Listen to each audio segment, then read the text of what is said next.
Kepala dusun berada langsung di tengah-tengah masyarakat. Kepala dusun harus tahu pergerakan perubahan situasi kependudukan di dusunnya.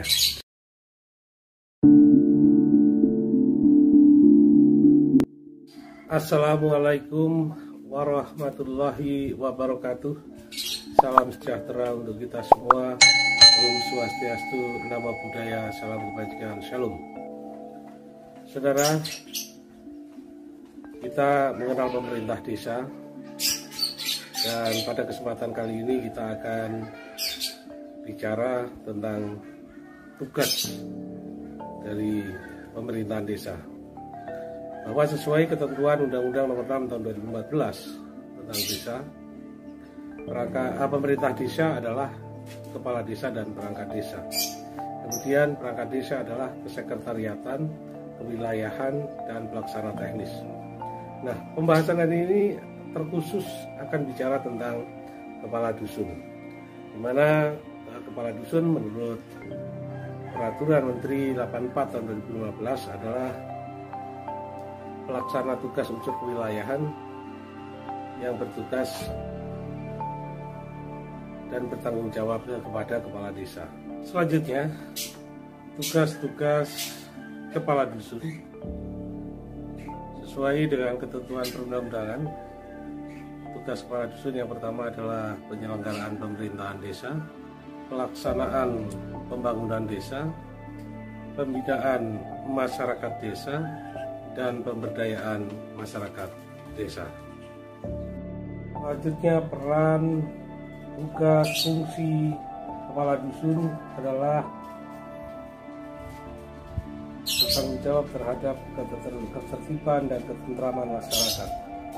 Bahwa sebuah wilayah yang terdiri dari penduduk itu dapat dipastikan banyak persoalan. Persoalan ini dari segala hal, sehingga kepala dusun harus dapat memastikan atau dapat mampu mengendalikan segala persoalan yang ada di dusun. Tidak boleh kemudian ada persoalan di dusun sebelum terselesaikan di dusun sudah lari kemana-mana. Karena pendekatan secara kekeluargaan itu adalah langkah terbaik dalam menyelesaikan masalah. Meskipun ada media peradilan, kepolisian, peradilan, dan lain sebagainya, tapi seharusnya kepala dusun juga dapat menetralisir persoalan itu di level dusun. Ya, persoalan kalau berada di meja pengadilan itu ada yang kalah yang menang. Biasa dalam kehidupan sosial masyarakat di pedusunan, soal kalah dan menang ini merupakan sebuah aib. Sehingga sekali lagi kepala dusun harus dapat menyelesaikan persoalan dengan menghindari proses peradilan, dengan cara yang kalah kemudian menjadi menang, yang menang tidak kemudian merasa kalah. Inilah penyelesaian yang secara kultural, sosial ke masyarakat di desa, dan biasanya tanpa ekses dan kemudian kembali rukun seperti semula.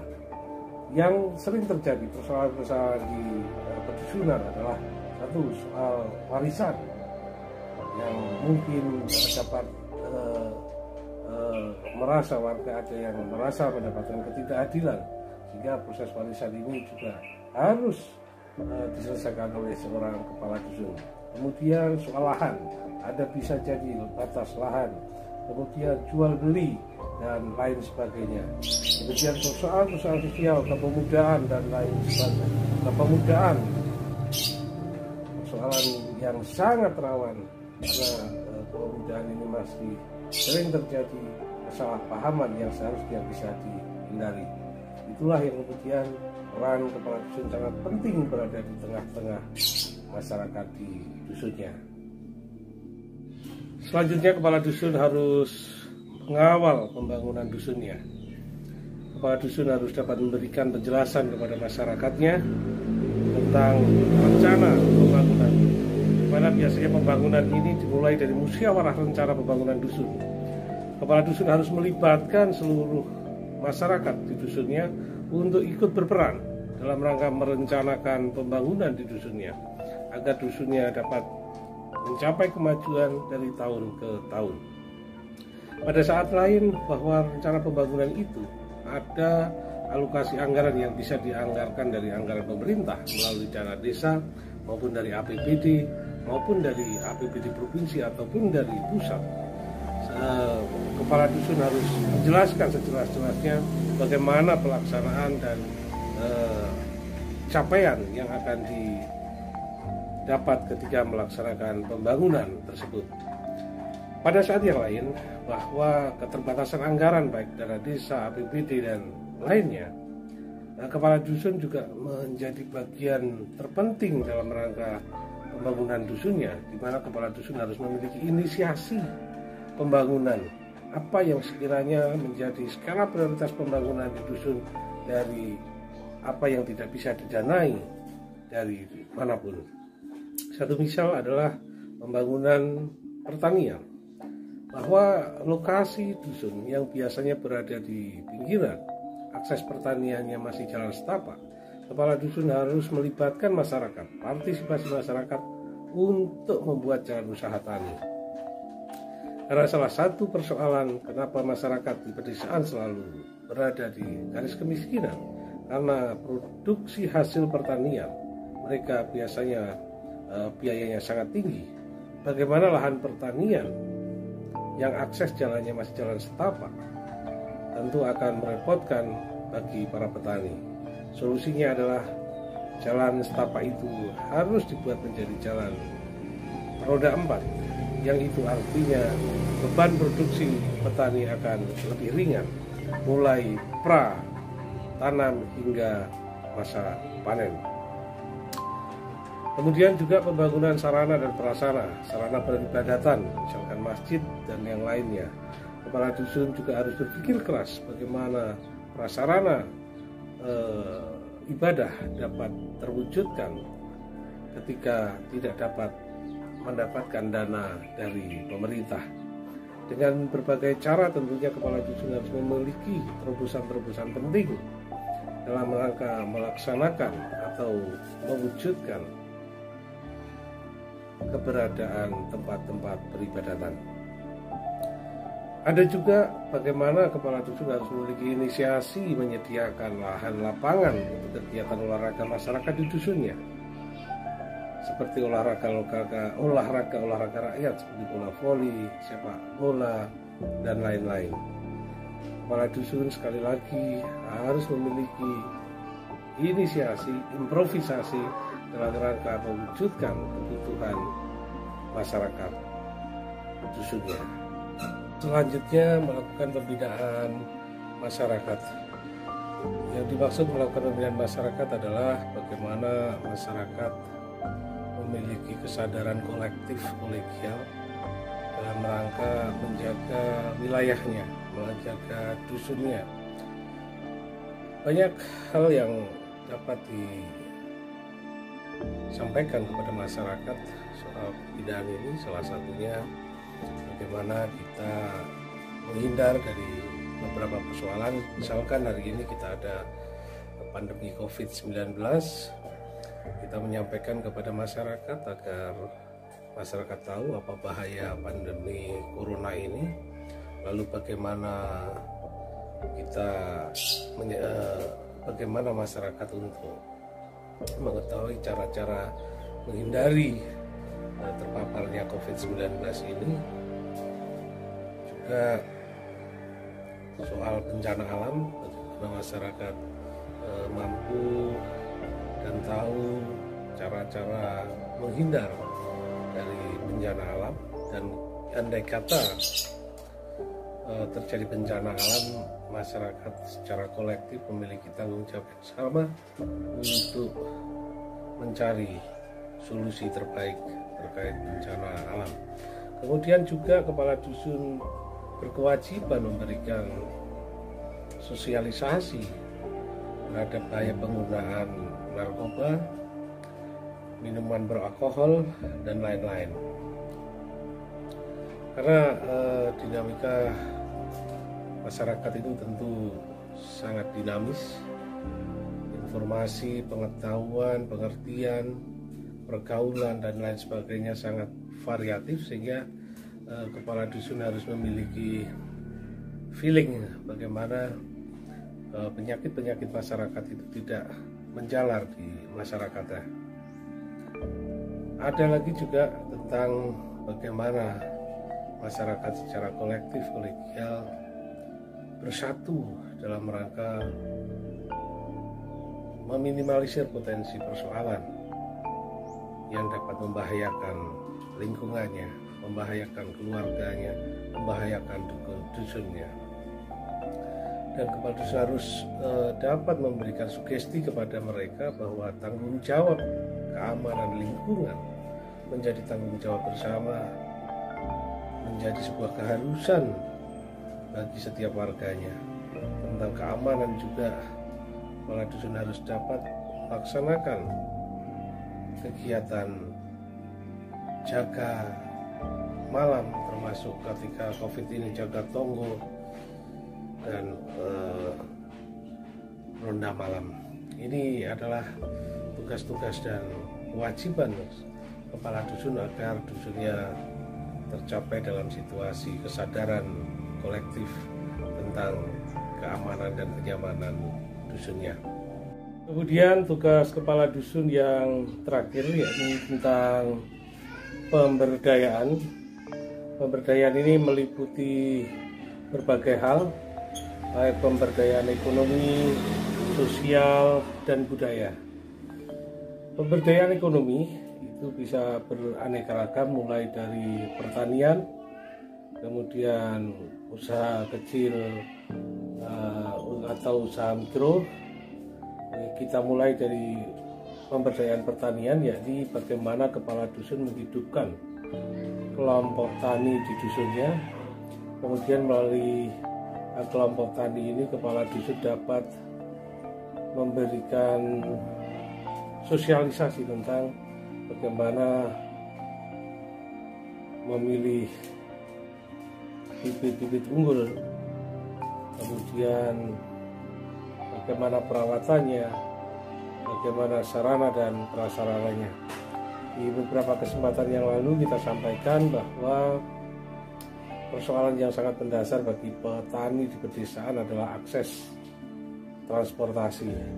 Jadi di kelompok tani inilah kemudian nanti dibahas tentang bagaimana partisipasi anggota atau partisipasi semua pihak dalam rangka mewujudkan jalur transportasi ke lahan pertanian yang mulanya sempit kemudian diperlebar, yang tadinya tidak bisa diakses dengan roda 2 maka kemudian dapat diakses roda 4. Kemudian bidang ekonomi, karena usaha masyarakat pedusunan itu biasanya usaha home industri seperti pengrajin gula Jawa, mebeler, kemudian tempe, tahu, kemudian toko kelondong. Nah, terkait dengan itu kepala dusun harus juga dapat memikirkan bagaimana agar warganya itu mendapatkan akses permodalan, yang akses permodalan itu tidak mencekik mereka, karena kultur budaya masyarakat pedesaan yang sangat familiar ini kalau kita tidak arahkan dengan baik, tidak diarahkan bagaimana mendapatkan permodalan yang baik, bisa jadi mereka akan terjerat oleh rentenir. Nah, solusinya bagaimana? Solusinya tentu karena gotong royong kekerabatan di dusun itu sangat baik, dibentuklah koperasi. Yang koperasi itu bisa berbasis koperasi RT, yang kemudian kepala dusun wajib memonitoring, wajib mengawasi agar supaya koperasi RT ini benar-benar berdaya, tidak hanya sebuah formalitas, tapi koperasi itu kemudian benar-benar menjadi sumber permodalan bagi anggotanya. Itu untuk usaha. Kemudian masyarakat untuk didorong juga untuk usaha yang lebih produktif. Ketika tadi kita sampaikan juga selain ada usaha mebeler, kemudian home industri, kadang-kala juga masyarakat memiliki usaha di bidang peternakan. Lalu bagaimana kita memberikan dorongan agar pada saat-saat tertentu peternakan ini tidak mengalami persoalan tentang makan, karena biasanya di musim kemarau Jadi kita ulang dari kelompok tani inilah kemudian itu menjadi media untuk mentransformasi pengetahuan kepada warga. Nah, jadi itu kemudian juga pemberdayaan di bidang sosial, karena aktivitas masyarakat ini di pedusunan itu kekerabatiannya sangat tinggi, maka kepala dusun juga harus memberikan wawasan, gambaran untuk bersosial, tetapi kemudian tidak membuat mereka menjadi ekonominya menjadi lemah. Itu untuk bidang sosial. Kemudian untuk budaya, nah disinilah kepala dusun akan mengambil peran penting tentang melestarikan budaya yang sudah berjalan, karena desa itu ada kultur, ada sejarah, ada yang biasa harus dilaksanakan. Seumpamanya di Kitanan itu ada kegiatan-kegiatan ritual yang harus dilakukan, pernikahan juga demikian. Kemudian ada juga kegiatan orang Jawa, itu ada kegiatan yang bernama megengan, maulidan, kemudian bersih dusun, kumbrekan, dan lain sebagainya. Nah, disinilah peran kepala dusun untuk menjaga asas-asas rekognisi subsidiaritas, kearifan lokal yang tidak boleh kemudian